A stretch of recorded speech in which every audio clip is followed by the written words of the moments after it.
What is up, everyone? Please take a second to hit that like button. The more likes that we get in a short period of time, the more people the algorithm will bring into the chat to come hang out with us and see what's going on. So please hit that like button. Let me know how you're doing. And happy freedom.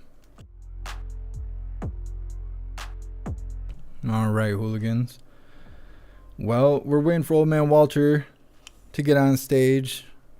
This part will be live, and then we're going to watch the replay for the White House press briefing with KJP from earlier. What's up, Lioness? Welcome to live. What's up, Dog21? What's up, Gamer Deck? I actually got a notification. Yeah, I think they're changing their algorithm. I'm seeing a whole bunch of names I haven't seen in a long time. So I think they're switching it up. What's up, Justin? Happy freedom. What's up, Cheeky Chaps? What's up, Shanti?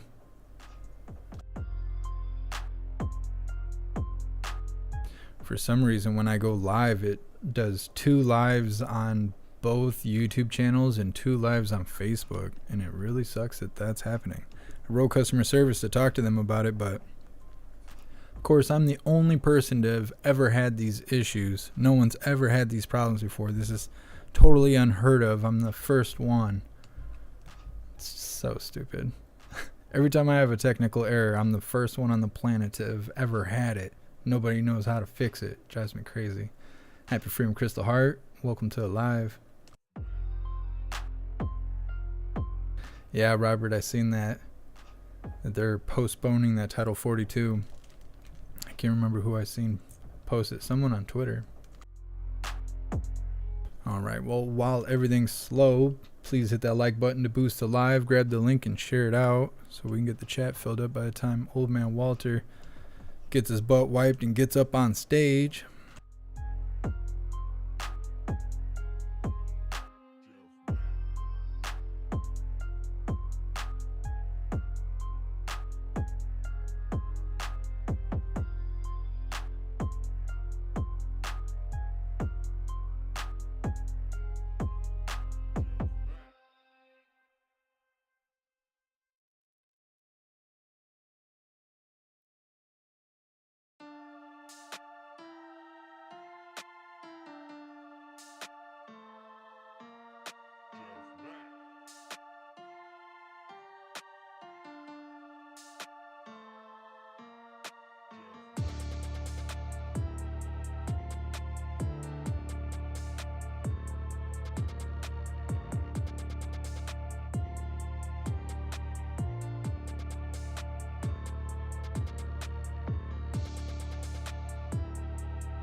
All right. I need to get those links shared out. If you guys are following me on social media, make sure you have the bell icon ticked. That way, if I send out notifications and you're not a part of Gilded or Telegram or Discord, then maybe there's a chance you might be notified for when there's something going on. Maybe. What's up, Gem Jewel? Welcome to Live. Happy Freedom, Sam. Happy Freedom, Damon Walker. Oh yeah, they're getting them all set up on the Molly Ranchers. Watch when he comes out. He's gonna be grinning and doesn't even know why. Happy Freedom, Snooks. Welcome to Live. What's up, Scott? What's up, Michelle?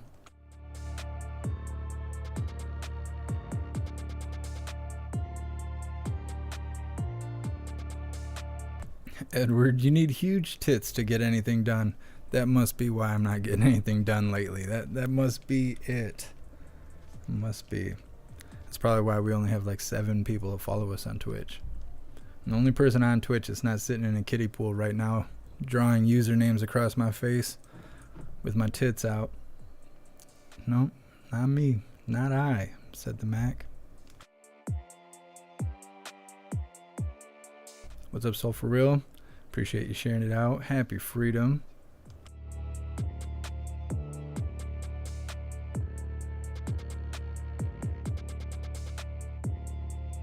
What's up, Tommy? What's up, Sam? Sam, you're omnipresent. What's up, everyone on Odyssey?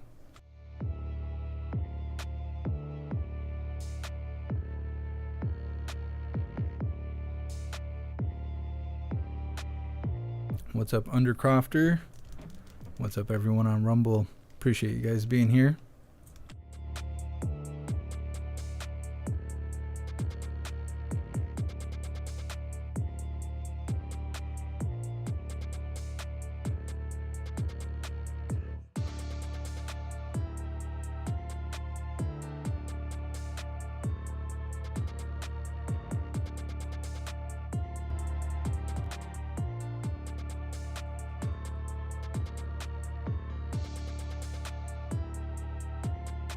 Happy Frim, Donna Sparks. What's up, everyone on Facebook?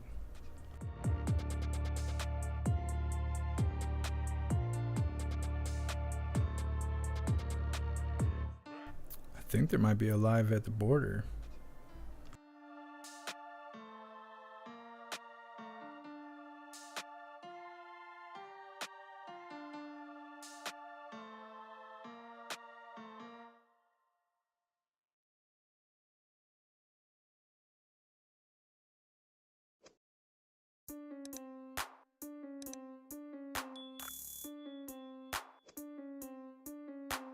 This is down at the border. This is First Responder Media covering this right now. And telling the people on the other side, please leave your phones, your money, your clothes. Diane, thanks so much for donating that. We're leaving all that. Please leave all that behind for us who can't cross yet. That's why they're screaming. They want the people that are about to cross to leave everything behind for them.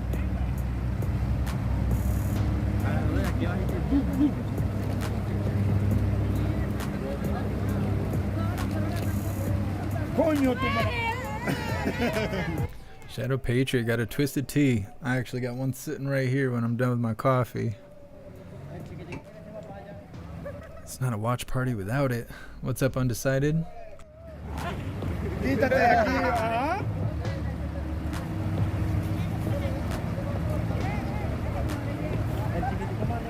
Oiga, háganle el favor, póngale un banquito. Póngale un banquito.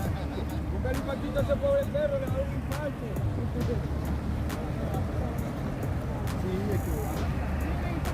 Look at all this trash. What's up, Jeb? And welcome to Live.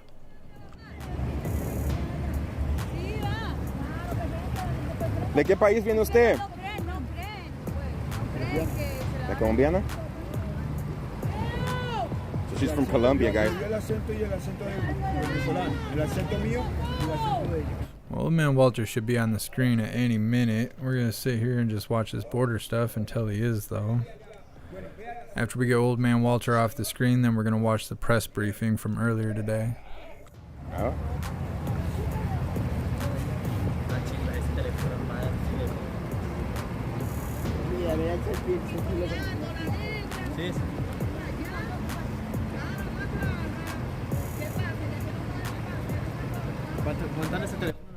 Yeah, Guy Dub. I think I seen some of it earlier. $20 en cuota. $20 por mes. O sea que viene siendo equivalente. What's up, Wild Turkey?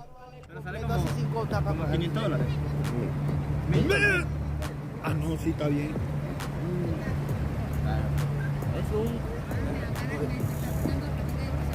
Oye, todos están coronando allá y nosotros por aquí pelando como la propia chiva. Para usted, chiva, ¿qué significa? Dinero. Dinero. Chiva. Chiva. Dinero.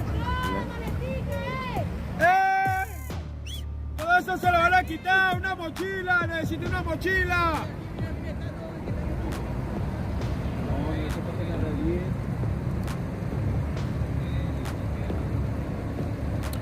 If it's your first time with it, guys, hit that like, subscribe. on YouTube, follow and like on Facebook, follow on Twitch. If you are enjoying the content, guys, that does not cost you guys a dime. Helps us grow. Make sure your notifications are on, guys.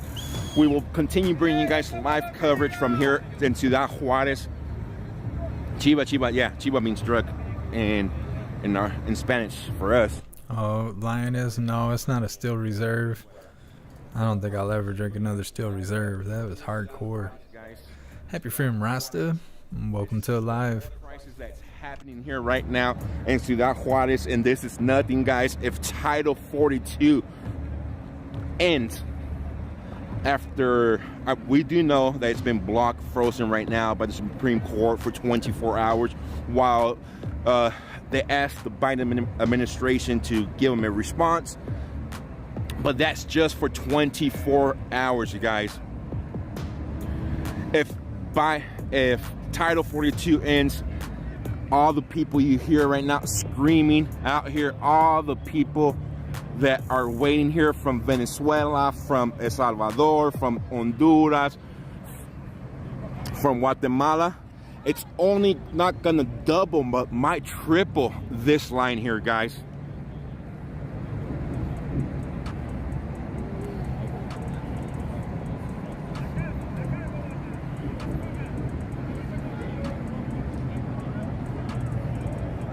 We do have the Mexican police up here. That's the local police here. The National Guard from Mexico was here a little while ago, and it made a lot of people run, like the people from Venezuela, go hide because they are afraid to get deported.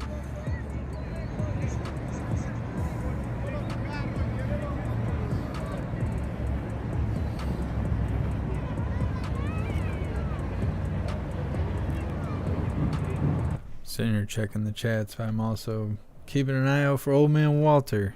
He's late. I can't find him. Yeah, you? Pretty good.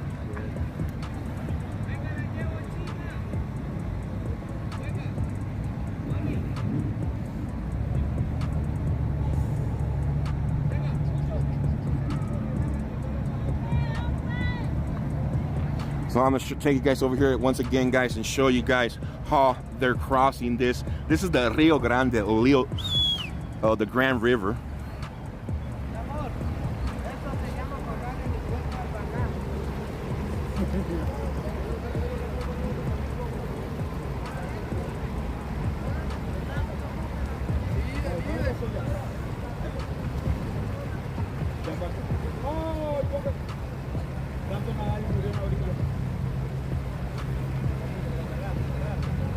Yeah, guys, we are in major. If we're in trouble right now, but if Title 42 ends, it's only gonna. What's up, Bloopy? Twice. Welcome to Live. Not triple. Look at the kid. Just looks passed out, guys. Wow. Wouldn't even know if it's their own kids, but child looks passed out. ¿De qué país vienen? Ecuador. ¿De qué país vienen? Nicaragua. So we have people arriving right now from Nicaragua, from Ecuador. ¿Usted también de Nicaragua? From Nicaragua, guys. Y venezolano paila. Y venezolano nada. Paila. ¿Qué significa paila? No, nada. Nada. Cero. I'm trying to learn their Venezuelan lingo, or the words they use over there.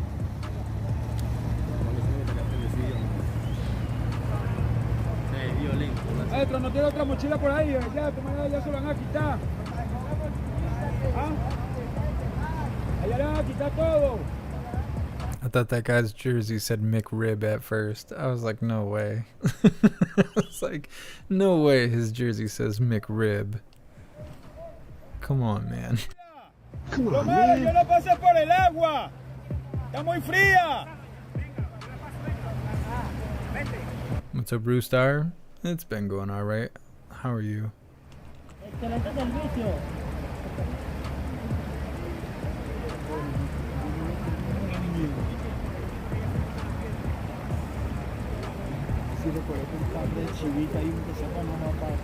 Not few dialects, guys. It's just they use different words in Spanish. What's up, Mr. Beansy Bean? From Colombia. Welcome to Live.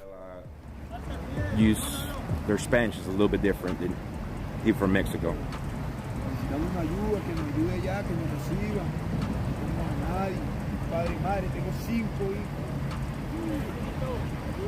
5 hijos. 5. ¿Y quién está trabajando allá ahorita? Mi mamá, que me está ayudando. So he said he left 5 kids behind, and his mom is taking care of them right now.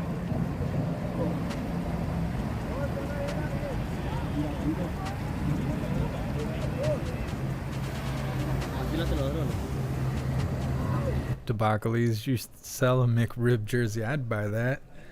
I don't think we can do jersey. We could probably find jersey material, I guess. We'll see. We'll see how it goes.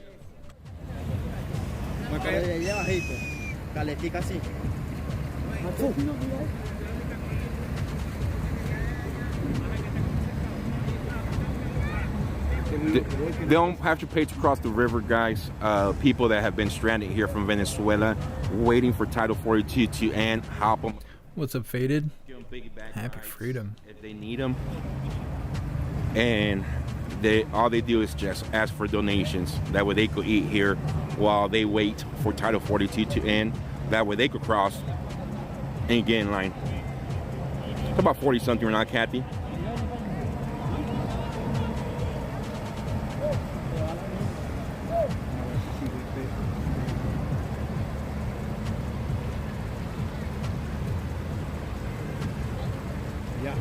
Karen, thank you so much for that Venmo. Deborah, thank you so much. Yeah, I appreciate you being here, Roostar.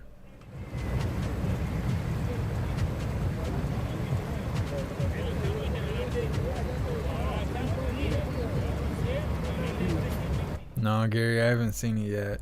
I will at some point. I don't watch a lot of TV. My eyes get burned out from doing the lives every day, so I don't watch a whole lot of TV. But I will get to it.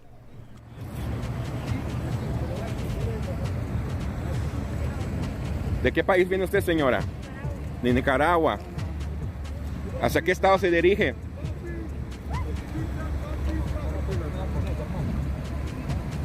So all the information I got out of her was that she's from Nicaragua. She refused to tell me what state she's going to.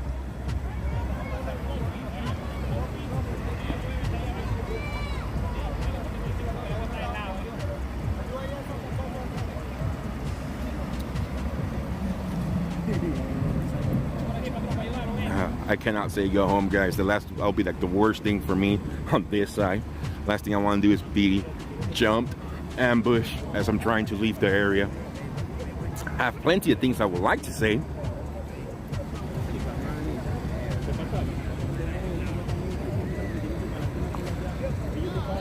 ¿De qué país vienen ustedes?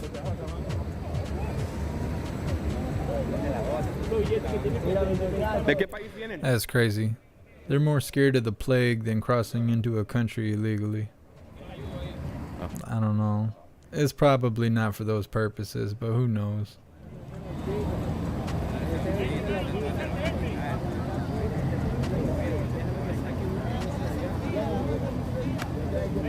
What's up, Kamehameha?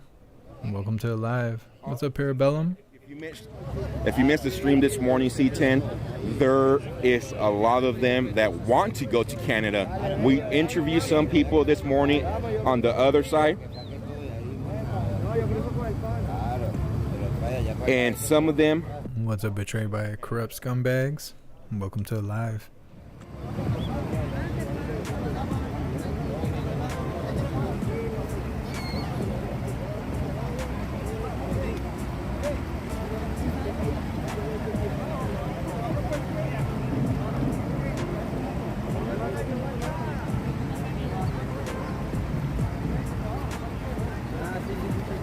Why are they even walking on the rocks? They should just go back home. Where's the one when we need one? Come here legit or don't come here at all. The problem is they opened the fence. Oh, yeah.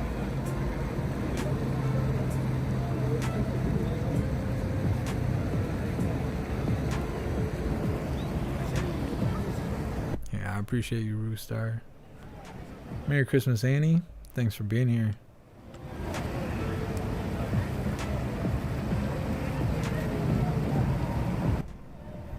They never did find old man Walter.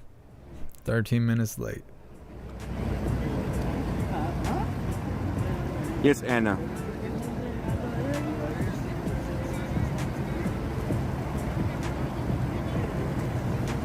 Thank you, Anna.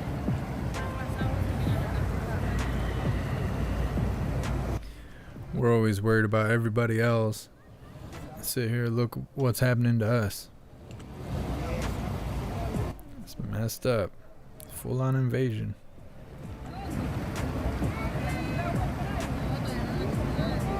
Joanne, thank you so much for the Cash App.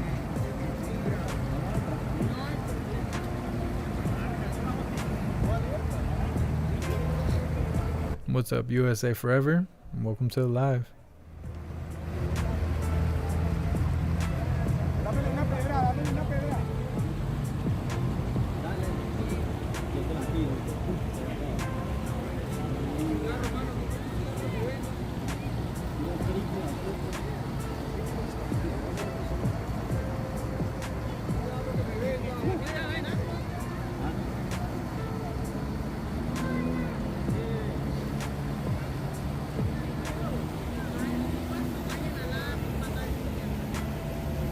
Also, guys, Justin saying this is that southern border in El Paso, I think. when they're crossing over there in Oaxaca. We're supposed to be waiting for old man Walter. This wasn't even planned. This just is happening. A lot of them have been complaining that the Mexican government is awful. They've been in jail. ¿A usted nunca lo agarró el gobierno mexicano? Sí, sí. La migra. La migra. La migra. So they're saying the Mexican Border Patrol gone. ¿Qué pasó con la migra? Yo lo pido, eso, yo lo pido, vea, yo lo pido, vea.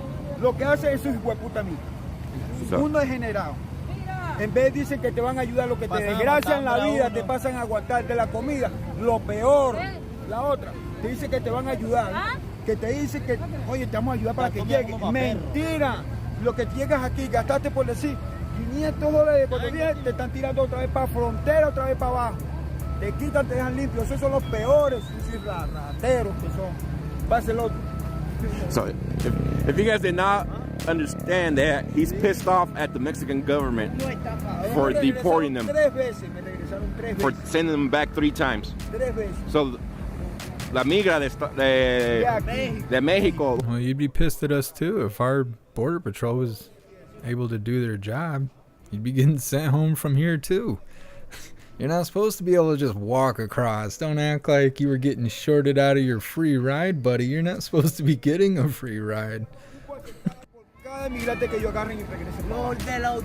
He's like, it took me 3 attempts to get over here. I almost didn't make it. Thank God they postponed it for 24 hours. Stupid.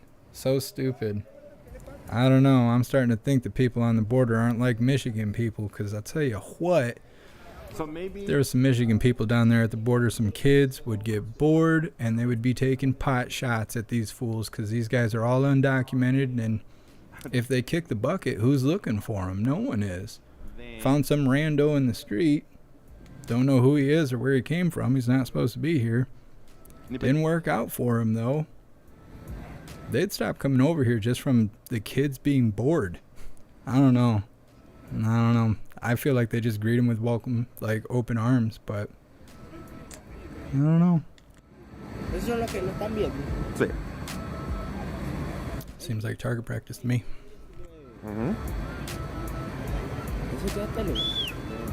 Like when ISIS was a big thing, there were so many people hoping that they were going to come here through Canada into Michigan.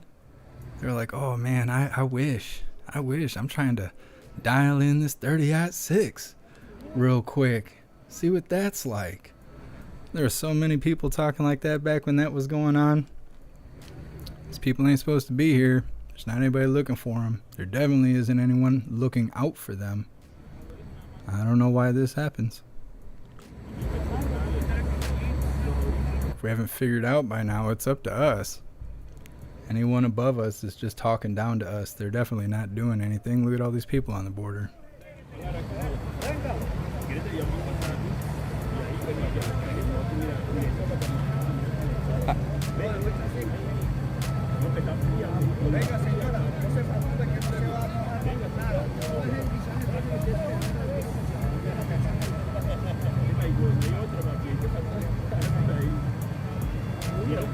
Still haven't found old man Walter. I might have called it a night.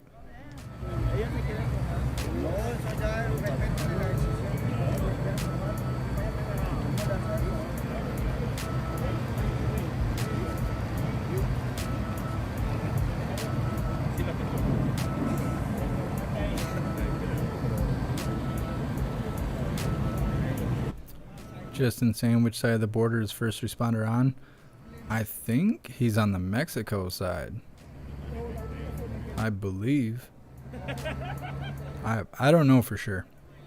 I just randomly caught this while we were waiting for old man Walter.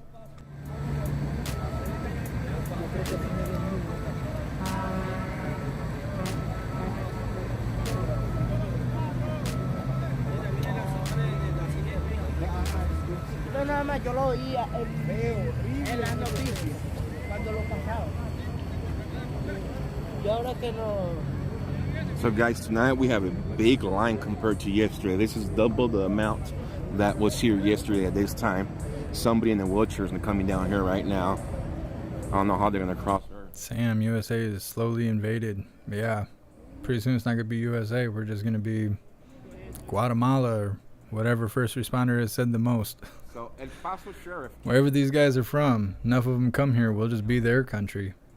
You guys might want to ask your sheriff office why are they using your local tax money to transport migrants to process. Rasta, he's on the Mexico side. That's what I figured. That is not Custom Border Patrol vans. That is El Paso Sheriff.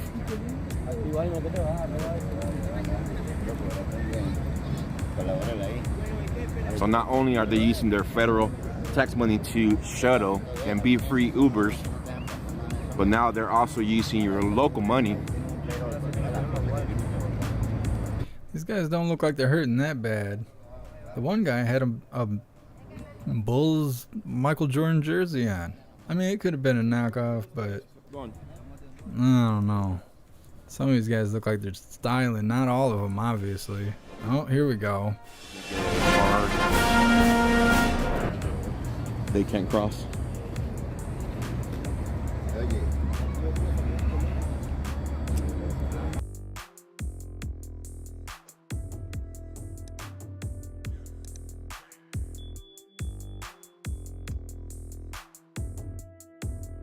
They found him. They figured out. Look, he just woke up. He don't even know where he's at. He can't figure out what holiday. Who told her to wear that? My goodness. Hanukkah, and welcome to the. Showing up looking like a dominatrix. It's wonderful to see so many friends and familiar faces. Speak up. Excited to celebrate Hanukkah together. All around you are decorations inspired by you. Prostitute. We, the people. They're the first words of our Constitution and the heart and soul of our nation. We may celebrate different holidays, we may sing different songs, or say different prayers. Loam. He was in the tree. Endure season after season. Kindness and gratitude, faith that can light our way forward, peace, wisdom, and strength. Throughout these halls, She's wearing xenomorph skin. mirrors, you will catch glimpses, I hope, of your own reflection She looked like she beat the new Spider-Man video game and got the new skin. as well.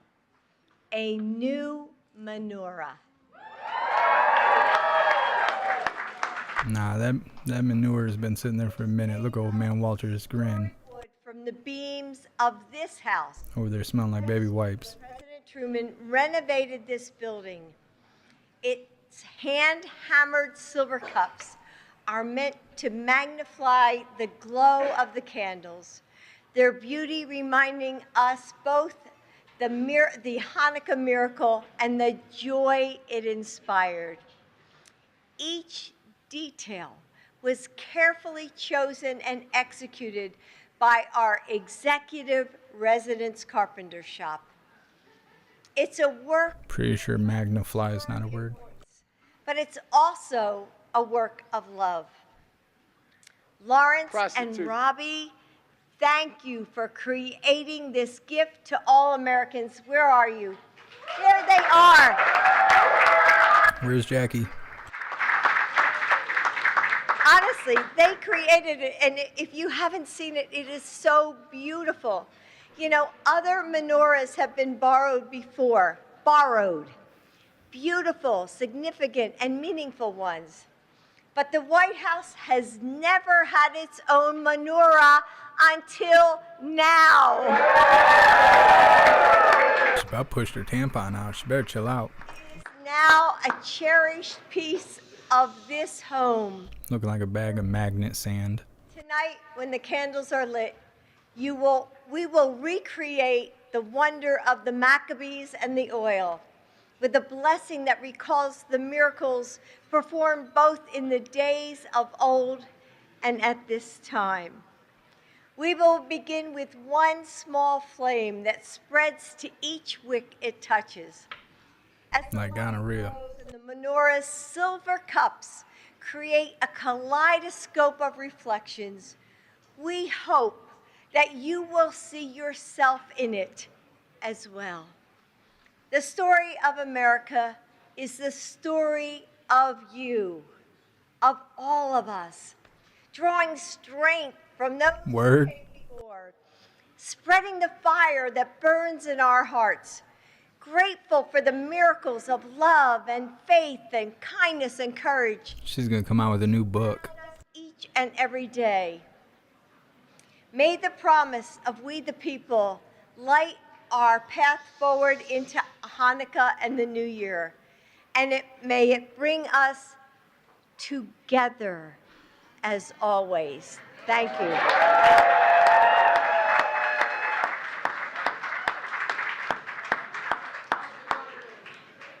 Now, our candle lighters today bring us Guy Dub. What is that designer trash bag the old lady's wrapped in?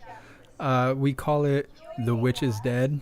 our Grania Brandman, who It's brought to you by Alligator Babies. was supported Who knows? Auschwitz with her family. And she didn't speak about her pain for 50 years until she started. There's so much funny stuff I could say, but I can't because I will definitely get banned. Now she shares her story with all who need to hear it, including the president earlier this year. Trump's there? Next is the U.S. representative to the United Nations Human Rights Council, Ambassador Michelle Taylor. Look, they got Bill Hands over there doing the sign language today. Survivors. Heck yeah. She is an advocate for civil rights around the Throwing up gang signs, letting us know it's crippin'. Avi Heschel, granddaughter of Rabbi Abraham Joshua Heschel, a leader in the civil rights movement.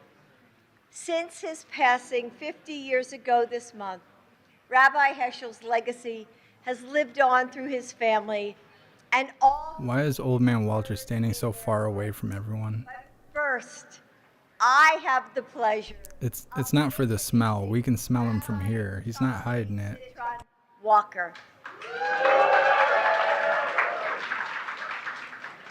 When his congregation was taken hostage, Rabbi Citron Walker courageously kept the gunman calm and put himself in harm's way so that his congregants could escape. We are honored to have Wild turkey, my brain's been wiped. the blessing with us.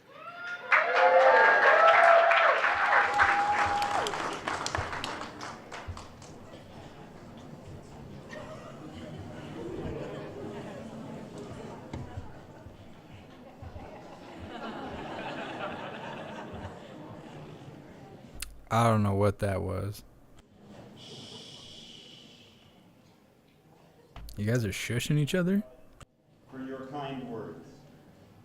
We are so grateful to you, and we're so grateful to President Biden. He doesn't get a microphone. He has to yell to the room. It means the world. It really means the world to us. A lot of people will ask me about that day. And they'll ask about the trauma, and they'll talk about it as a tragedy.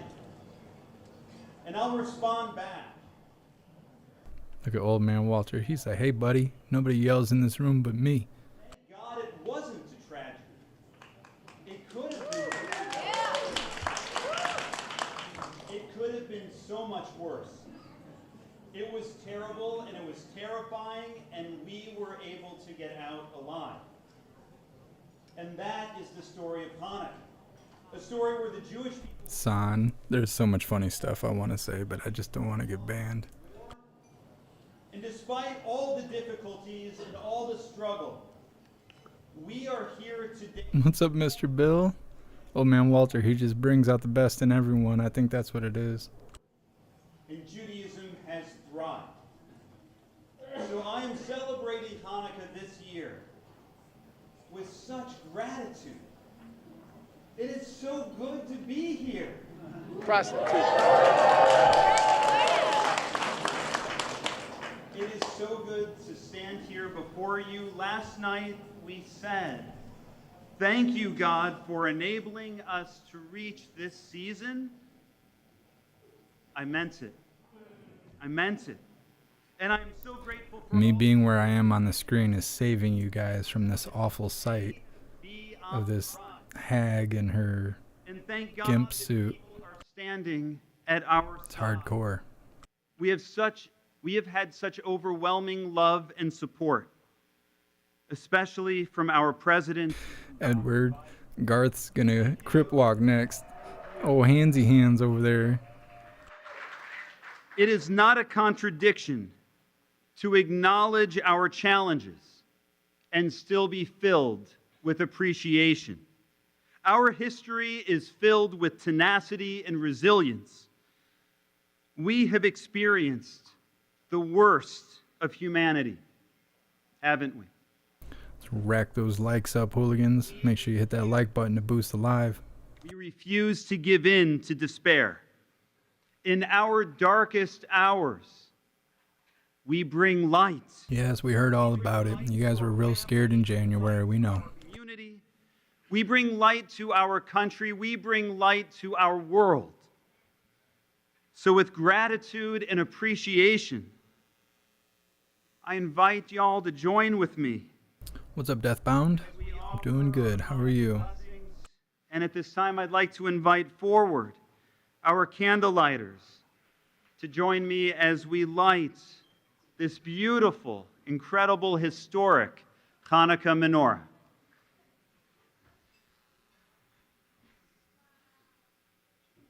You hooligans are hilarious. I can't repeat half the stuff I'm reading in the chat. You guys are golden.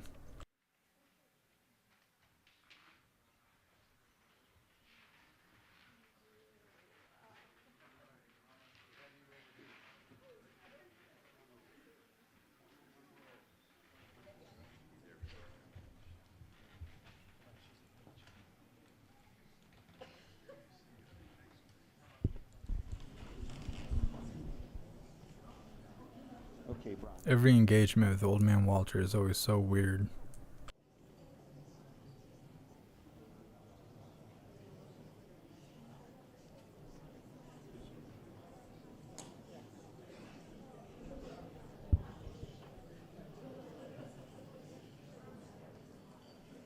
Why is Old Man Walter just staring right into the camera? Everybody's looking at what's going on. Old Man Walter is just, boom, laser focused right on the camera. Baruch atah Adonai Eloheinu melech haolam asher kiddushanu b'mitzvotav v'tzivanu lehadlik ner shel Hanukkah. Baruch atah Adonai Eloheinu melech haolam she'asa nisim lavotenu bayam. Mr. Beansy Bean, is Jill Biden being paid by Trojan condoms to wear that dress? I don't know. Ma'osur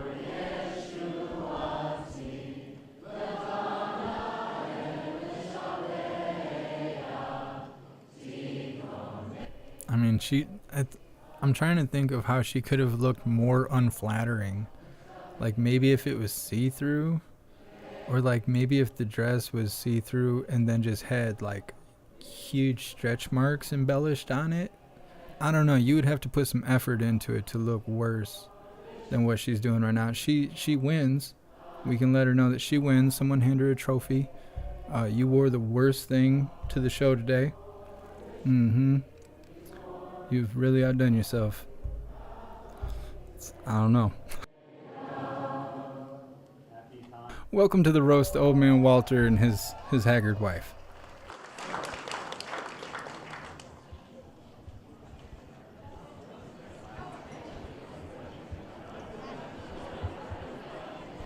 Cheryl, maybe if she was skinnier, I don't know. I just don't think it's very flattering. I mean, I don't know. Maybe if she was younger. I don't think it's a weight thing. I think it's... Hello, everybody. I don't know. I don't think it's as classy as she was intending on it being. I'm Jill's husband. God, I hate that. You can clap for that. Stage and sit down here with me.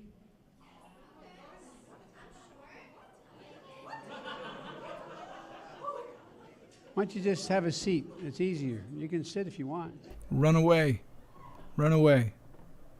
They're being great kids, I tell you.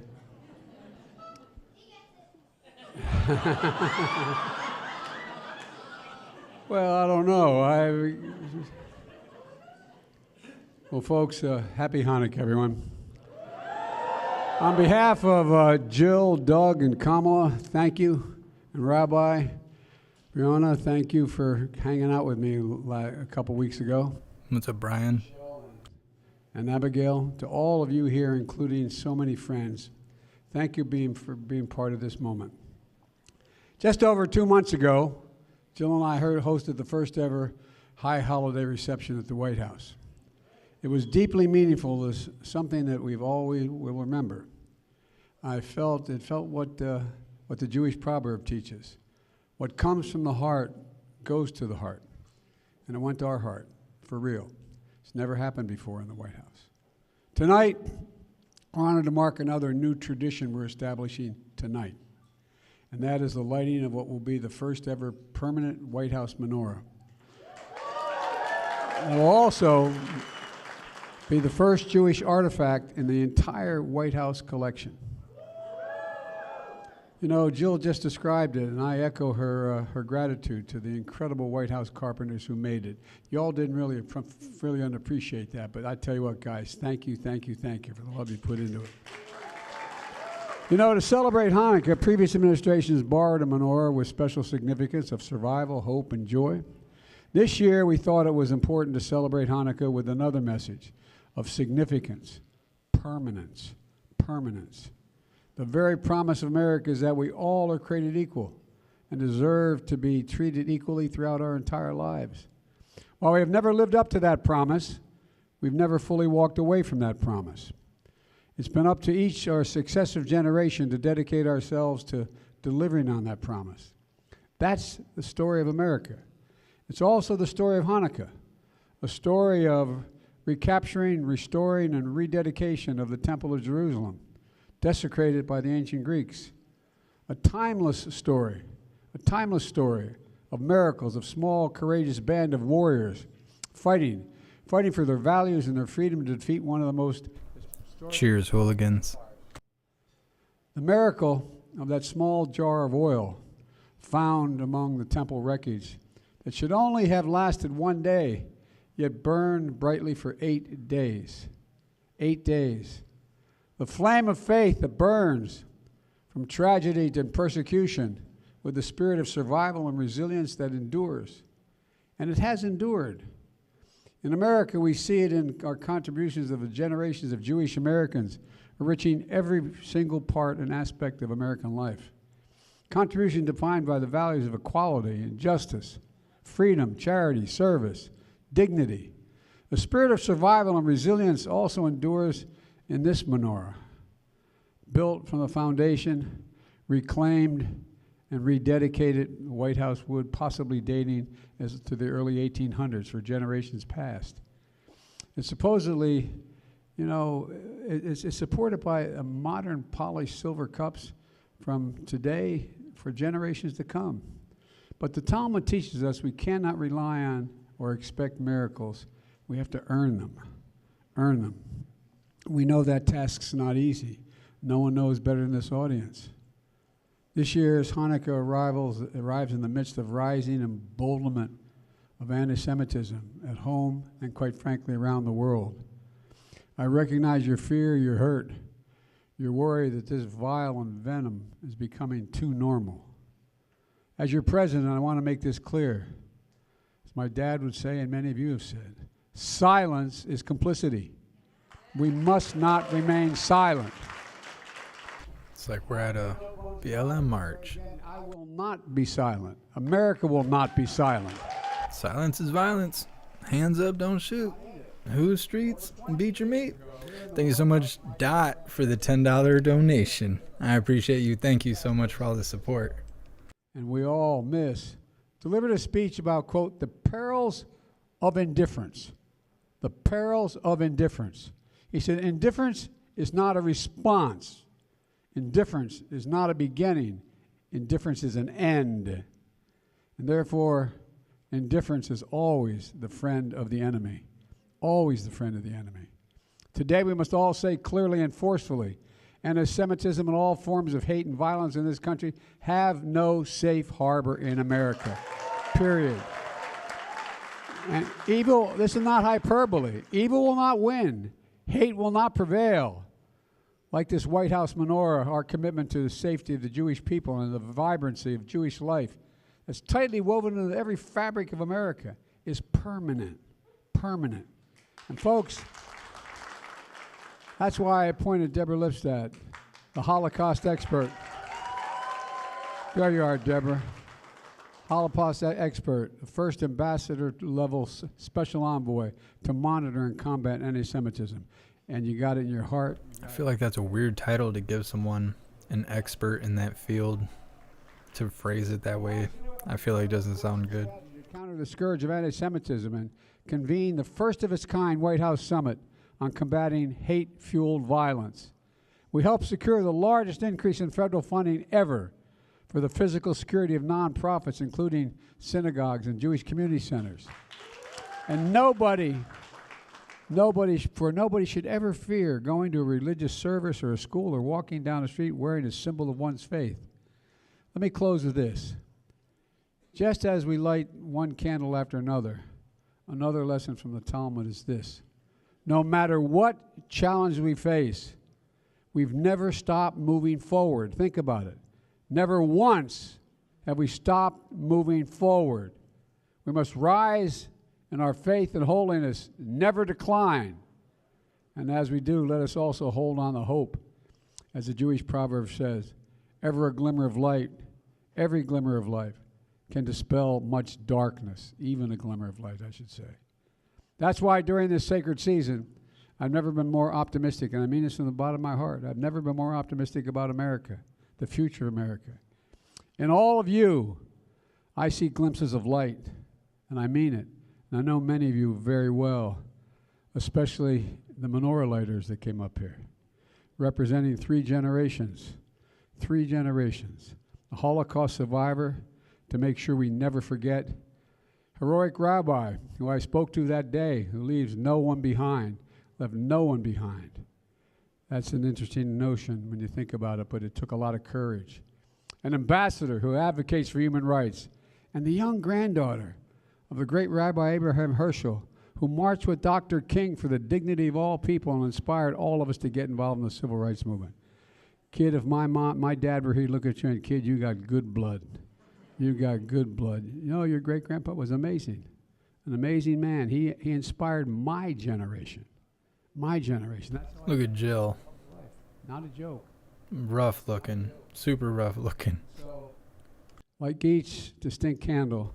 I was going to move where I am on the screen, but I didn't want to be near Garth Hands over there. Put them big, thick, meaty fingers on me. I don't know. I don't want no part of that.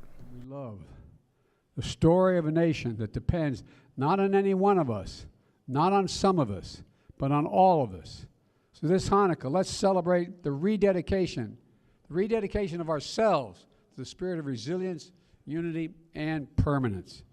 Let's remember who we are. We are the United States of America, and there's nothing beyond our capacity when we decide to do it together. Not a single thing. He said there's nothing. And God bless you all. Thank you so much, Abby4, for gifting 5 memberships over on YouTube. That's awesome. Thank you. No, kids, run. Oh my God, they had to cut the feed. It was too much.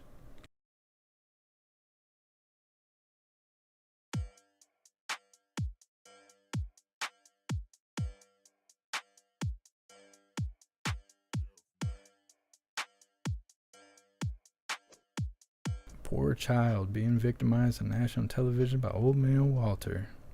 That should be kid abuse. Yeah, it should be kid abuse. It should be child abuse. All right, hooligans. Well, we're going to move on to the next portion of the show, I guess, if that's what this is. We're going to watch the White House press briefing from earlier today. It happened at 2:30 this afternoon Eastern time. I had somewhere I had to be, so I couldn't cover it live. It's looking maybe 40 minutes, maybe or so. I'm not sure if Peter's there or not, and I have no idea what to expect other than I'm pretty sure they're going to talk about the border. And we know how the border is going because we just seen it live. So drop some ones in the chat if you were ready to go with the press briefing. Edward, love is love, Jeff. I don't care. Top of ass. Thanks for reminding me, Mr. Beansy Bean.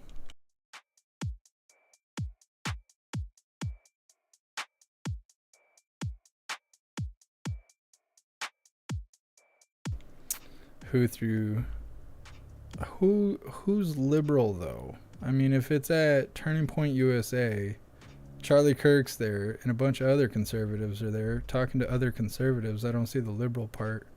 I don't know. I really don't want to show Charlie Kirk. He's fine and all, but I'll have to take it off of YouTube. I'll have to drop everyone off. And I wasn't really planning on all that. I don't know. We'll see how it goes. It's not going to be a part of this live. If it's really interesting, we might show it on the next live. Maybe we'll start it live after this, but I got to look into it. Hearing conservatives talk to other conservatives just makes me tired. We already know all the talking points. All right, hooligans, looks like we're ready.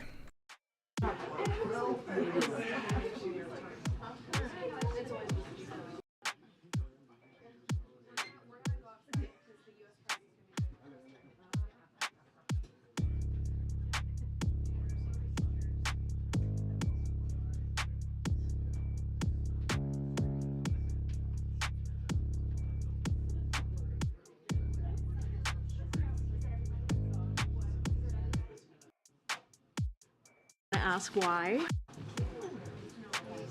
Prostitute. All right. I heard a oh wow. Not even gonna ask why. It was for bad reasons. Don't you worry, Kareen. You can clap for that. I just have one thing at the top for all of you. First, I want to wish a happy Hanukkah to all who celebrate.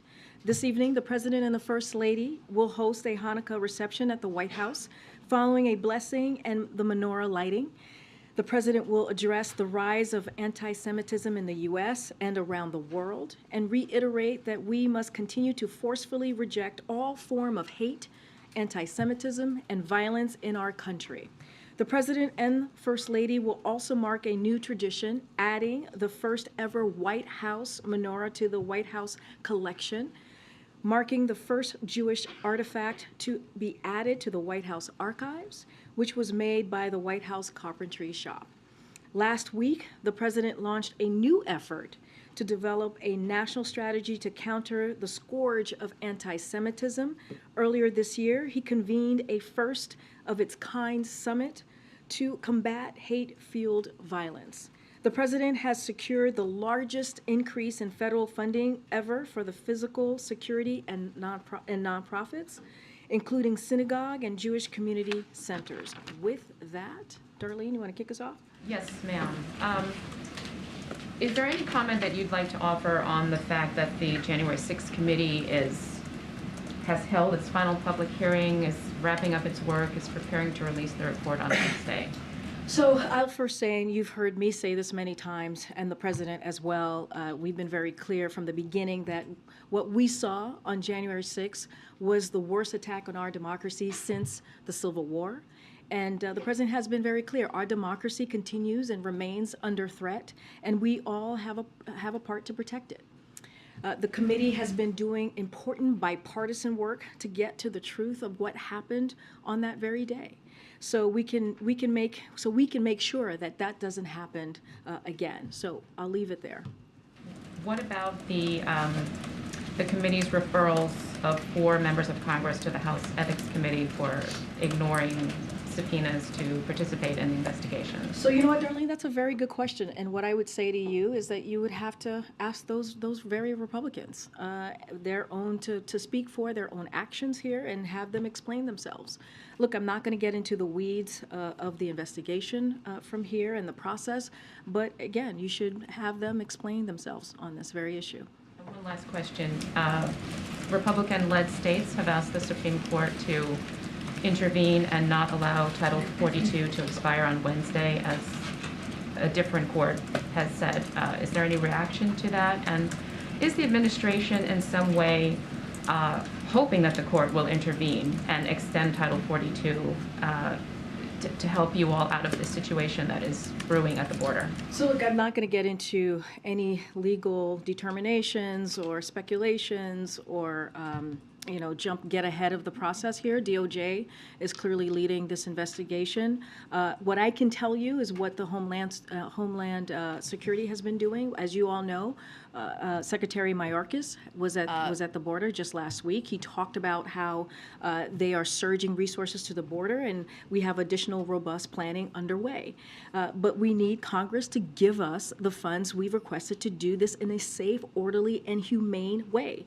And here's the thing: if Republican Congress are serious about protecting the border, if they are serious about securing the border, if they are serious about the challenges that we're currently seeing, that they should be able to get involved here and make sure that the men and women of the Department of Homeland Security have the resources they need, they are going to need to do their jobs. I know you guys are seeing some charts behind me, but again, just listing out, this is what is needed. This is what we're asking, that $3.5 billion of funding requests that we're asking of Congress.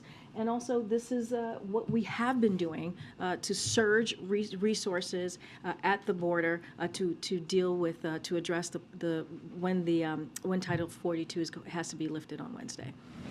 To follow on that, the mayor of El Paso said over the weekend that the influx of migrants on Wednesday will be incredible. He said it will be huge, and that they're not prepared to deal with it with the current resources that they have. So, you have the chart up here, but, can you walk us through what the plan is to help that city? Absolutely. So let me just give you what the DHS is doing, and this includes making sure that we give assistance to those very cities like El Paso. For example, DHS has deployed additional agents and processing capabilities to El Paso, and 23,000 agents are working to secure the southern border. Let's not forget, those 23,000 agents is a historic number, and that's because of the work that this president has done. And so that's the most ever that we've ever seen doing this work. And it's in addition to nearly 1,000 Border Patrol processing coordinators, DHS has also put in place technologies like linear ground detection systems and automated surveillance towers, and is increasing security at ports of entry. They're also adding 10 soft-sided CBP holding facilities. But again, we need Congress to provide us the additional resources we've requested to do this in a safe, orderly, and humane way. If they are serious, Republicans in Congress are serious about securing the border, then they should assist in making sure the men and women at the DHS have what they need to get this done. You mentioned surging resources. I had asked you in September specifically about El Paso, and you had said at the time that DHS, the administration, was surging resources to the region, working to quickly decompress the area. Has that surge of resources been maintained for the last several months? And is that sustainable? Now if you're talking about another surge of resources, is that on top of what had already been done in September? And how long can you keep doing a surge like that? So a couple of things. I mean, that's one of the reasons we're asking for additional funding, that $3.5 billion. And look, that scale up air and ground transportation capabilities to move migrants from processing to less crowded border patrol sectors and quickly remove them if they don't have a legal basis to remain, as set up additional CBP funding, holding facilities, and speed up the processing time so individuals can have their asylum claims heard faster, hire more than 300 additional agents to join our force of 23,000 agents working to secure the border, secure additional technologies and equipment like automated processing systems, law enforcement radios, upgraded surveillance and inspection technologies, and much more. Increased support for border cities and towns like El Paso. Look, this is why we're asking Congress for this additional funding. Again, if Republicans in Congress are serious, if they want to help the men and women at the DHS, they certainly will assist and get this funding to us to get this additional support and resources to the men and women at the DHS. Kareem, is the Biden administration looking at sending migrants to Mexico via the expedited removal process if Title 42 ends? So look, I know there have been a lot of rumors, a lot of speculations. I'm not going to go off of everything. I wouldn't go off of everything that you're hearing quite yet, but we will have some more to share tomorrow, and there will be a call too on these very varying issues. Oh, thank you. And there's estimates of 50,000 migrants in Mexico waiting to cross if Title 42 ends. Is that accurate, and would that overwhelm the Border Patrol? So look, I don't have a number for you at this time. What I can say is that we know smugglers will try to spread misinformation to take advantage of these vulnerable migrants. But I want to be very clear here. The fact is that the removal of Title 42 does not mean the border. Vulnerable migrants. Anyone who suggests otherwise is simply doing the work of these smugglers who, again, are spreading misinformation and which is very dangerous.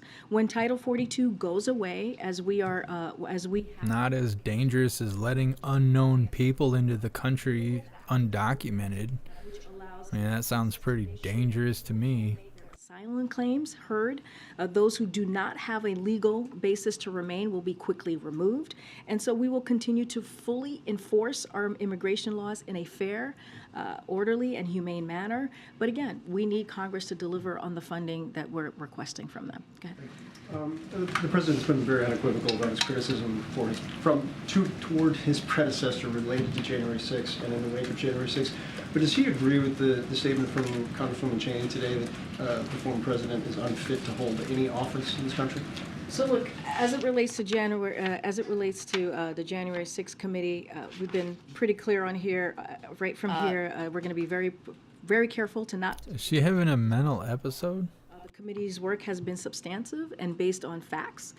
Some of the actions that they are taking involve potential criminal investigation, as you know. So I just want to be very careful and refer you to the Department of Justice on those, because this administration and the DOJ conduct criminal investigation independently, free of any kind of political interference or any interference at all. But what I can say, and what you've heard from this president these past 2 years, is he's going to consistently speak out about this, about what happened on that day, and will continue to speak out about defending our democracy against ongoing threats. And he's not going to shy away from that, but we're just not going to comment any further. As you know, this could be, there is a potential criminal investigation. Okay. And then one more on immigration. A couple months ago, Jake Sullivan was in this room and was talking about the intensive diplomatic effort that's underway, particularly with 3 countries that have started to kind of drive the makeup of the composition of some of the migrants where we have little or no diplomatic relations with those countries, which complicated things on the asylum side.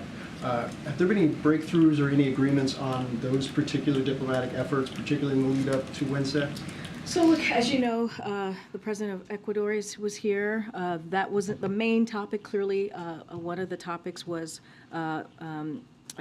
migration, and I can go more into that if you will. But look, we have some good examples of how diplomacy has worked. With the Venezuela Enforcement Initiative, we announced earlier this year to address the record number of Venezuelan nationals arriving at the border.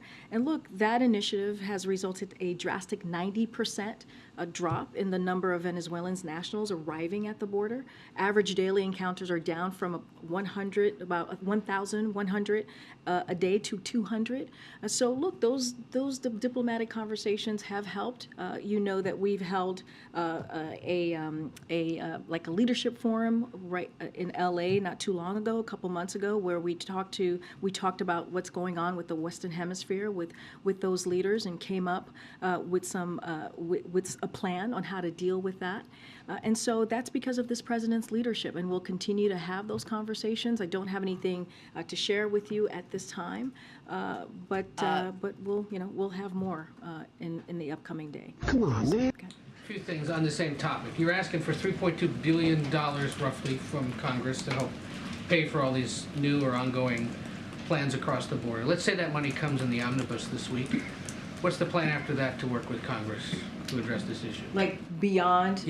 Look, Ed, we have from day one have asked Congress to help us with this issue, right? By putting forward the immigration reform bill. That's on day one that the president had requested that, had asked that. That's to deal with modernizing this broken immigration system that we currently have, and also to really protect our DACA recipients and do so much more. And so we have reached out. We've done outreach to Congress. We have asked them, and by acting, again, putting forth this piece of legislation. Resulted in virtually no change in immigration policy with Democrats in charge. How's it going to get any easier when Republicans are in charge?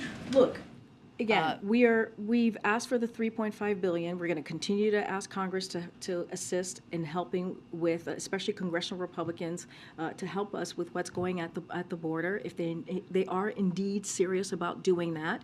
But look, even without their assistance, without many Republicans being involved here, congressional Republicans, we have secured more resources for the border than any president before who preceded him. At this point, I think she feels that she needs to say before and after every word. It's just necessary. Levels of fentanyl from entering our country. It's like she makes an effort to say off the streets, and that's without many congressional Republicans assisting here. So the president has made this a priority. Now, as Title 42 is going to be lifted on Wednesday due to a court order, we've put forth a $3.5 billion. She kind of moves like the Tin Man on The Wizard of Oz. About this, if congressional Republicans are serious about this, they would take this up instead of doing political stunts. This is going to be big news, and it is big news across the Western Hemisphere, because migrants aren't just coming from the Northern Triangle anymore. They're coming from Chile, from Peru, from Ecuador, whose president is here today, Venezuela, Colombia, of course. What is the White House's message to somebody who may see this somewhere in the Western Hemisphere and think, after Wednesday, it's going to be easier to get into the United States? So look, first I want to say the president of Ecuador has been a very good partner to us on this very issue, so I want to make that very, very clear. But again, I stated this to Steve, and I'll say this again. The fact that the removal of Title 42 is happening in just a day or two doesn't mean that the border is open. It just doesn't mean that. When Title 42 goes away, we will go back to Title 8, which allows for a process to make sure that people can have their own asylum claims heard, and those who do not have a legal basis to remain will be quickly removed. That doesn't change. Serum, she's missing a heart and a brain. I think you're right. Look, we are surging assistance to the border, as I've laid out very clearly, as Secretary Mayorkas has the past week or so, and so we're going to continue to do that. But again, in plain English to migrants who might be thinking about it, what should they do after Wednesday? I just laid that really clear. It would be wrong to think that the border is open. It is not open, and I just want to be very, very clear about that. You, we're meeting here just minutes after, as Darlene pointed out, they referred the presumed next Speaker of the House to the Ethics Committee for defying a congressional subpoena. Not really been here before. Can the President foresee working with a House Speaker who defied a subpoena from his colleagues? So a couple of things. I do want to go back for a second to your immigration question. One of the reasons that I want to be very clear that to folks that the border is not open and we will remove using Title VIII is because by not being very clear on that, we are doing the work of the smugglers who are going to put forth misinformation. So we want to be very clear on that piece. Look, the president has said from 40 years ago. Vice President, when he was a senator, he has always been willing to work across the aisle to get things done on behalf of the American people. He said this right after the midterms. We were very clear that we want to continue to work in a bipartisan way. We've gotten more than 200 bills signed by this president that were bipartisan bills. And let's not forget the historic pieces of legislation. Just on Friday, the president was in Delaware talking about the PACT Act, a bipartisan effort that's going to help millions of veterans across the country. Let's not forget, not too long ago, just last week, we were on the South Lawn celebrating gay marriage, and that was also a bipartisan piece of legislation. Yeah, and you guys had Sam Smith out there lip syncing in the garden. Got me a copyright flag, dusty asses. Had the CHIPS and Science Act, and we have had others, the bipartisan infrastructure legislation. So it can be done as it relates to McCarthy or any other Republican who, to your question about their role in any of this, I would ask them. This is a question for them to answer about their own actions and for them to explain. Okay, Peter. When is the president going to sign the NDAA? He's going to sign that later this week.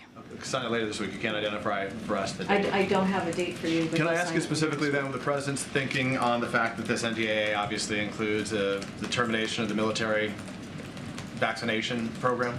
So look, every NDAA, and I've said this a couple times in the past 10 days, has some provisions we support and some we do not. Clearly, the president was opposed to rolling back the vaccine mandate, but we saw that Republicans in Congress decided that they rather fight against the health and well-being of the troops than protecting them. So making sure our troops are prepared and ready for service is a priority for this president. The vaccination requirement for COVID does just that.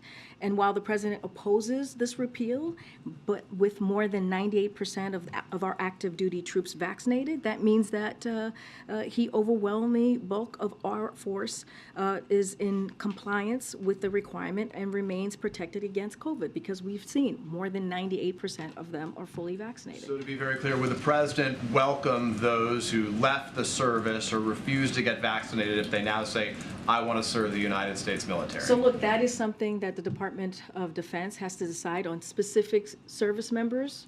What I can tell you, look, that again, they have a process on how that runs. The Department of Defense, we will let them run that process. What we can say is that, the president, as I mentioned, he's going to sign the NDAA. He was very clear, I was very clear from here about how he opposed the fact that congressional Republicans removed a vaccination mandate from that piece of legislation. Let me ask you one more question just to punctuate what we've been saying about what happened on the Hill today. Obviously, we're getting the executive summary, getting new details about all of this. I know you don't want to interfere in any form with what the Department of Justice is going to decide, but the fundamental motivation for the president running for office was, as he described it, this battle for the soul of the nation. About 964 people, as I have counted so far, I think is the latest number, have been charged for their role as rioters.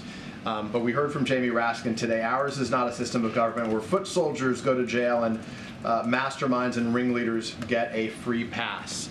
If no, quote, masterminds or ringleaders are charged, how does the president sort of view the status of this battle for the soul of the nation? So I'm certainly not going to get ahead of any legal outcome that may come out of it. But look, with the president, I said this just moments ago. He believes that our democracy is still under attack, and that we have to do everything that we can to protect it. He gave two very important speeches on our democracy and where we stand today.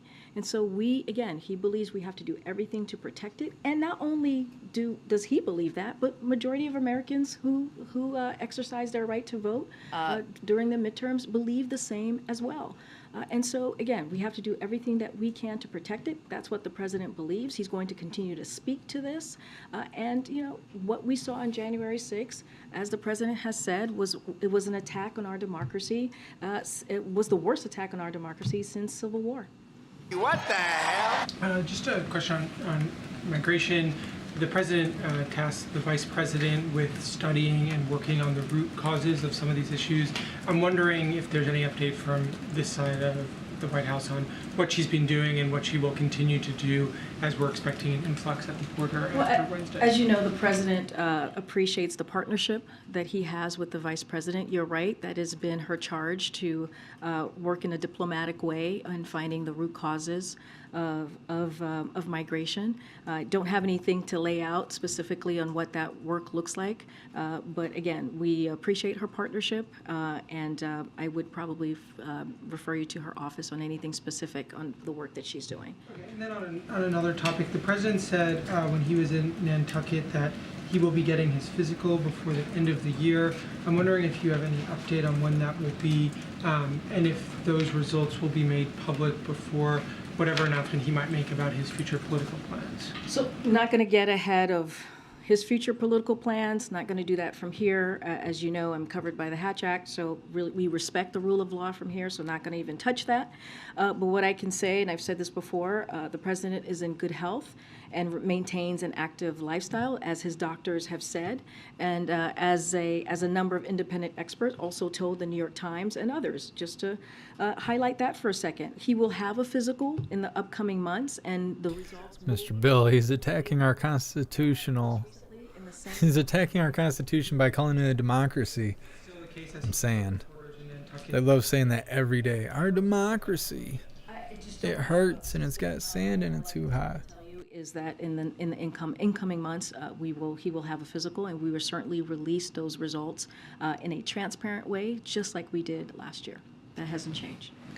I know you've been asked about this before, but just yesterday, Representative Cuellar told Face the Nation that he wants to see President Biden go to the border. He said it doesn't have to be for a photo op, but a leader has to show images of being up there in front.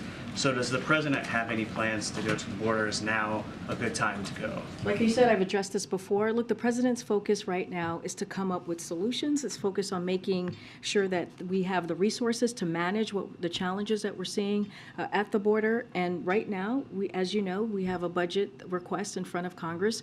And again, if congressional Republicans are serious about dealing with the challenges that we're seeing at the border, they will assist. But given what we're seeing at the border, I just answered the question. I just said we've litigated. Are you getting mad, are you? 2 weeks or so. The president's focus right now is to make sure that we have. I want to hear some laptop questions about Twitter. Does the president, does the White House plan to do anything to tweak the rules in the Inflation Reduction Act to accommodate France and Germany? Both countries have asked the U.S. to grant Europe the same exemptions, for nations with free trade deals for green subsidies. Don't have anything here to share than what I've said probably about a month or so ago. We are talking to our European allies about the exceptions that they or the issues that they may have. Just don't have anything to share at this time. France and Germany sort of re-upped those requests within the last 2 days. I'm just wondering, has the White House responded yet, either publicly or privately? I don't have anything to share with you on a response, but it is a conversations that we have been having with our European counterparts. Okay, Thank you, Karine. El Paso's Democratic mayor has declared a state of emergency, and he said that he would only do that when he felt he could no longer keep his community or the asylum seekers safe. He's saying that time is now ahead of Title 42 expiring. What is the White House response to that? So look, we have, from day one, President Biden has taken steps to reduce disorderly migration while expanding legal pathways for orderly migration. We are in constant communication with the mayor of El Paso. And look, I've talked about the Venezuelan enforcement initiative that's helped drop the migration, which is, as you know, an initiative, by a drastic 90% drop, and we're going to continue to do that work. Look, we're surging resources to the border. We're going to continue to do the work that is needed. We saw from the graphs what that looked like, what the resources were. We're going to ask for the additional funding, the $3.5 billion additional funding requests from Congress, and we want to make sure that we're really truly addressing this challenge. Again, the 23,000 agents that we're currently seeing at the border, that is because of the work that this president has done, and these are, this is a historic number of agents that we see at the border. Again, we're going to continue to ask for additional funding from. She's having a really hard time right now dealing with this challenge at this time. The resources, though, that you'd laid out at the top, specifically in El Paso, there's video that was just released by one Republican member of Congress to show that it's really not making a difference. There was one border patrol facility on Friday. He says there are 4,600 migrants in that facility. Its capacity is 1,040, and we're still, Title 42 is still in place they're at 4 times their capacity right now. So is the view that this is working, that those resources are working, that you guys have said are from the work of this president, is that sufficient? Is it working? I mean, we're asking for $3.5 billion in additional funding to help us, right, with the challenges that we're seeing. So if congressional Republicans are serious about this, serious about dealing with the challenges that we're currently seeing, then they would assist in helping, making sure the men and the women of the DHS has the resources that they need. I'll be right back. Homeland Security is surging resources to the border and have additional robust planning efforts underway. And so, again, we're asking for additional funding. We are surging resources.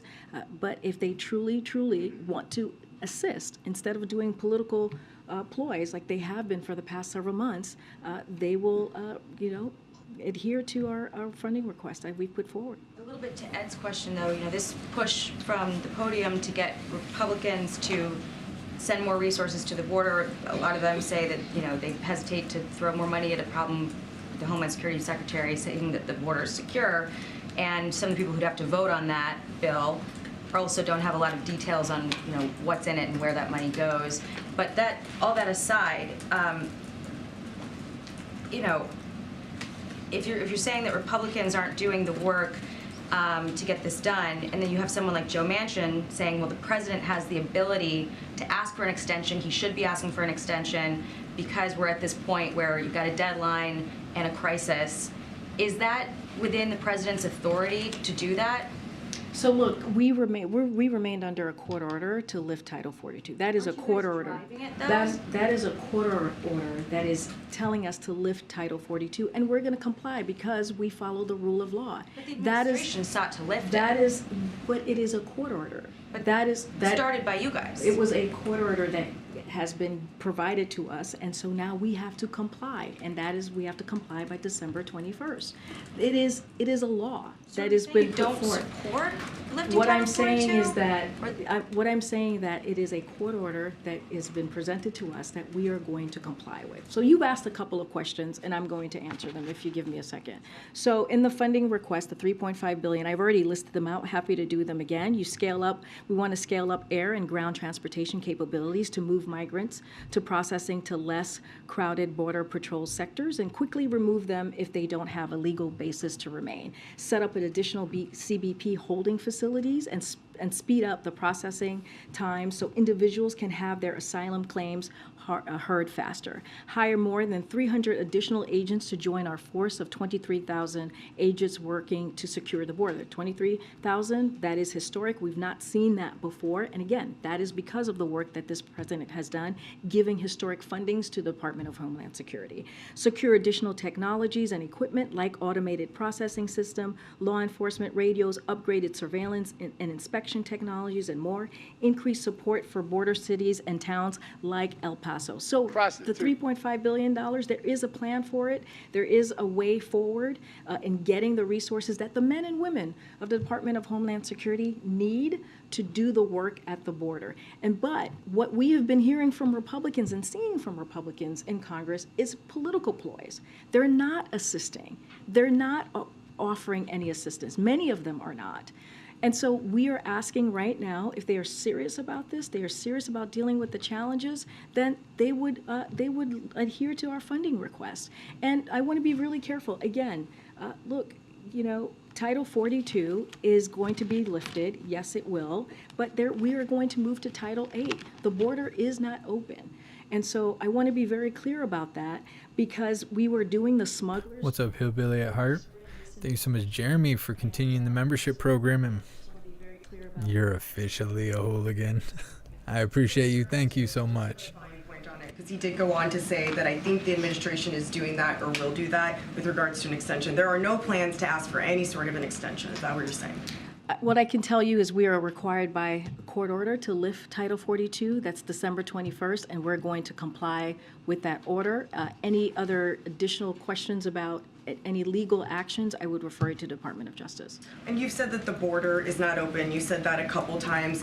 Will the president deliver that message in person? What is it then? If it's not open, what is it? I don't even have a trip to announce at this time today. Because it ain't closed. We were just looking at it. It ain't closed. So don't even have anything to confirm to speak to a hypothetical. Go ahead.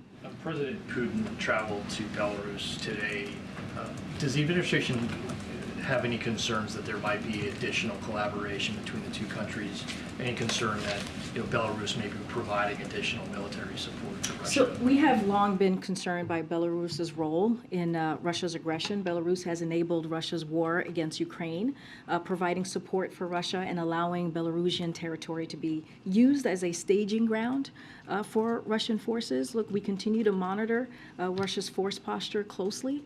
That's something that we have been doing and will continue to do, including in Belarus, and remain in close contact with Ukraine as they valiantly defend themselves against Russia aggression. So we're continuing to do that. China acknowledged their first two COVID-19 deaths since they changed their strict pandemic control policies. Does the administration have any concerns that this change could affect the global supply chain, the global economy, and has the U.S. been in touch with China? So I don't have anything to read out on any conversation with China. Clearly, all of these things as it relates to the economy, we keep a close eye on. But as you know, we are just not going to comment on China's policy. What we're focusing on right now is making sure that that Americans across the country get the new vaccine. We know the tools that work to protect us from COVID, and so we're going to continue to speak directly to the American people on what those tools are. And again, we encourage Americans. Happy freedom, Joshua. Thanks for being here. Okay. I'll come to the back a second. Okay. You mentioned that the president has been in touch with the mayor of El Paso, but has he talked to I said we've been in touch with the mayor. Have you been in touch with any of the border state governors? I don't have any calls or readouts to You see her roll her eyes? Particular conversations, but because we haven't. As soon as Karine was like, I don't, the reporter rolled her eyes. She was like, of course you don't. With mayors and governors across the country, just don't have anything to provide for you at this time. Hunter? Hunter's there? How important does the president think it is to get the Electoral Count Reform Act passed, in these final days of Democrats going in the House? What message would it send to pass that ahead of the second anniversary of January 6th? So I think we've been very clear on that particular. The anniversary of January 6th. We support it. We continue to believe this is a priority and has seen bipartisan support, as you know, in both the House and the Senate. And we hope Congress acts and sends this to the president's desk. Thanks, Chris. Oh, you want to go first? I'll go next. Thank you so much. Yeah. Carrie, I have two questions. So follow up on the COVID in China. Dr. Fauci has said that he worries about the new relaxing of the zero COVID policy going to result in a new wave of infection in China.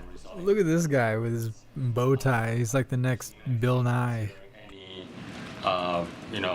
Precautions like, the travelers from China had to produce like a negative result test in the coming month. So look, it's the way that we see it is it's important that countries focus on getting people vaccinated and making testing and treatment easily accessible. And so we continue to carefully monitor the state of the pandemic globally so that we can continue to stay ahead. What is it, just never ending? It's just never ending. It's never over. It'll never be over. Don't have anything more to share on any specific I had to get in on it. Thank you so much, Jeremy, for the $5 donation. I appreciate you. Thank you. And one of the Chinese human rights activists who's based in Seattle. Her Twitter accounts were also banned and without any warning. So does the White House worry about this trend to reporters and activists, the voices being affected on the internet? You're talking, say that one more time. Yes, so her name is Wang Qipeng. She's a What's her name? Activist based in Seattle. And at the same day of all, a lot of our colleagues here, including VOA's Steve Herman, was banned. Her account was permanently suspended without a warning. So, the reporters and human rights activists, their voices being affected on the internet. Is that a trend that the White House is worrying about? So social media companies, they make their own independent decisions about content moderation, but our do they now? Because we've seen some files from Twitter that say otherwise. Twitter, as you know, is a private company, and they will make their own decision. On content moderation, but our support again. I hope she biffs it on the way out. Just trips on nothing and falls hard right on her face, right on her lying face. I wanted to ask about, there's about 100 nominees that are under consideration in the Senate that have not yet been confirmed this year. What's the plan going into next Congress? What's up, Dan Word? And welcome to Live. So look, clearly our nominees are important. The renomination process is clearly important, but I know that people have questions on this. I've gotten it a couple of times, but we just don't have more information to share on what we will do. But right now, we do not have any updates to preview at this time. But clearly, I get the importance of the question. Just don't have anything to preview on what it's going to look like in the next Congress. On COVID. That's what I thought she said. Proud ankle. Program where people could order tests online last week through USPS. Can you provide an update on how that's going? And when's the plan to close that? How long do people have to order? That's a good question. Let me check in with Dr. Jha's team. I know that it's been very successful. I think there was a pretty high number of folks requesting for testing. I don't want to get ahead without checking in with him on the exact number, but it has been, Cosmic Squirrel. Yeah, the signing lady, I don't know. She glows in the dark right now. I don't know what's going on with her.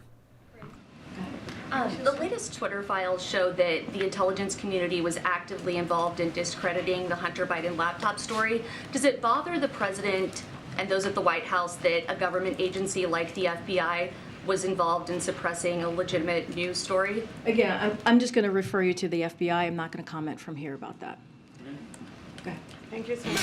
On migration, in June this year, the president was in Los Angeles, and with other leaders, they signed a long declaration on migration. So They're just gonna skim right over that, like that wasn't what it sounded like. is the administration generally happy with what other countries in the hemisphere are doing to tackle this issue? So look, we had a very good, as you know, very good meeting with those 19 or 20 countries from the Western Hemisphere, and as you said, laid out Ariel, a declaration. Look, we met with the president. Has had a very good relationship. President of Ecuador was here. They've been a very good partner on dealing with the migration issue. We've talked about the Venezuela initiative. So there has been some progress on how we're moving forward with the Western Hemisphere and the migration issue that we're dealing with. But look, we're going to continue to have that diplomacy, and that is something. The reason that we have seen the success, the reason that we've seen that 90% drop in Venezuelans coming into the country is because of the president's leadership on this. Hey, Karine. Jamie Raskin, when he was doing the criminal referral in the House today, he brought up the Insurrection Act and its prohibition on people being disqualified from future office. My question is, does the White House think that that would apply to the presidency, and are there any concerns about having prosecutors make a decision that in theory could have a... Can you say that again? So Jamie Raskin did a criminal referral of Trump and others, and he brought up the Insurrection Act, and it bars people from holding future professional office, any major office in the U.S. Does that apply to the presidency? And are there concerns about prosecutors, as they look at that case, making a decision that could affect one of the president's opponents? I would refer you back to the committee. That is not something that I'm going to comment. It's not really anything to refer. There was no insurrection, so I mean, we can just toss that right out the window. Trying to be very careful here. Don't need to call Bill Nye or anybody in here, do some heavy lifting. Just throw it right out the window. Decision on. We are just not going to get involved in any way, even with that question that you're asking me. Billy Bob, more Hunter questions, please. That's what I'm saying. Don't want to interfere in any political way. Trying to interfere with Karine's peace. But I would refer you with that specific question that the congressman made, the statement that he made. I would refer you to him. In that case, just on immigration, with a quick one on that. It sounds like you're teasing some policy announcements for tomorrow. Would that be an executive order? And are you looking at expanding the people able to apply for asylum online and fly into the country? Just not going to get ahead of any potential announcement. I would just say, stay tuned, and we'll likely have a call on it. Karine, Texas Governor Abbott said that if Title 42 expires, that the border would be, quote, total chaos. Is that a correct assessment, or what's your response to that? Here, what I can say, and I've answered this question many which ways from your colleagues today, what I can say is that Department of Homeland Security is surging resources at the border at this time, and we have additional robust planning. Surging resources. And, we need... like tossing them flip-flops as they cross across that little stream of water there. ...in humane way. And again, I'll say this one last time. If Jeremy, yeah.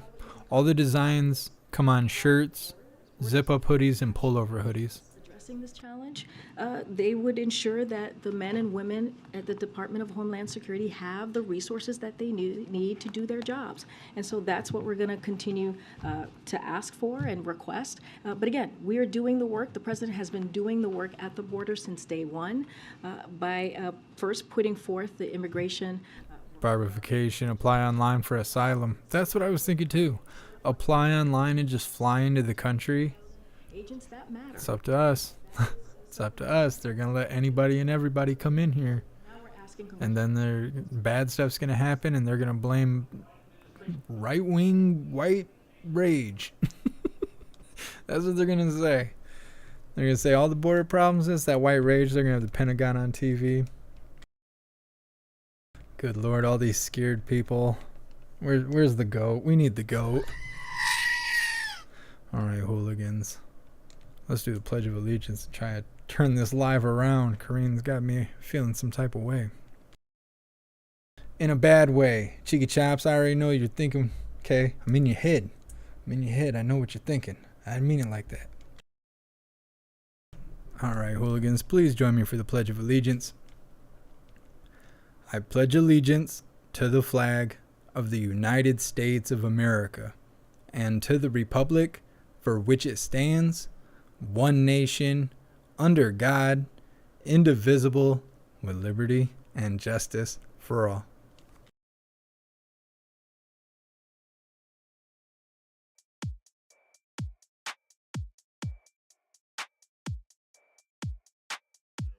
All right, hooligans. Well, that is that. that is all I had on the schedule for today. I have no idea what's going to happen tomorrow, but we will have coffee with hooligans. I know that. I will see you guys tomorrow, 1 p.m. Eastern time for coffee with hooligans. If anything changes, I will let everyone know on Gilded, Discord, Telegram, everywhere. But definitely join the community. It's free. Find the Linktree link. Join Gilded, Discord, Telegram, all that stuff. Get yourself a t-shirt, all that cool stuff. I appreciate you guys hanging out with me tonight. Old man Walter was super late. We got a peek at the border. I got to see Karine get super mad. I appreciate you guys. We're going to wrap this up, and I will see you tomorrow for Coffee with Hooligans. Probably more lying and crying from the White House and whatever else tomorrow brings. Big shout out to everyone that made donations, joined the membership program, or purchased any merch. I appreciate all of you, and I would not be able to do this without you. So thank you guys so much for all your support. I'll see you on the next live. Until then, stand tall, shine bright, and that's a wrap.